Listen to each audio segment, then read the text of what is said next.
દિવાળી પહેલા દારૂબંધીના કડક અમલ માટે પોલીસની મોટી કાર્યવાહી।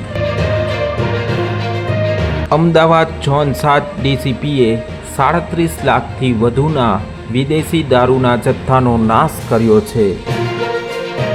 દારૂના નાશ કરવાની આ કાર્યવાહી દરમિયાન ડીજીપી ઝોન 7 સહિત અન્ય ઉચ્ચ પોલીસ અધિકારીઓ અને સંબંધિત સરકારી વિભાગના અધિકારીઓ હાજર રહ્યા હતા। વિવિધ પોલીસ સ્ટેશનોમાં પકડાયેલા વિદેશી દારૂના જથ્થાનો નાશ કરવામાં આવ્યો છે। પોલીસ દ્વારા નાશ કરાયેલા દારૂના જથ્થાની કિંમત કુલ 37,21,000 હોવાનું આંકવામાં આવ્યું છે। આજે अपने जोन 7 पुलिस द्वारा जो दिवालीना पर्व अनुसंधाने जो 8 पुलिस स्टेशन अपने जोन में है एना जो गैररीति प्रवृत्ति चाले छे एने ऊपर अंकुश लगावा माटे अने एक समाज में एक सारू एक मैसेज जाए एने माटे जो अपना प्रोहिबिशन ने गुना में मुद्दामाल है एने नाश करवानी कामगीरी अत्यारे हाथ धरी है।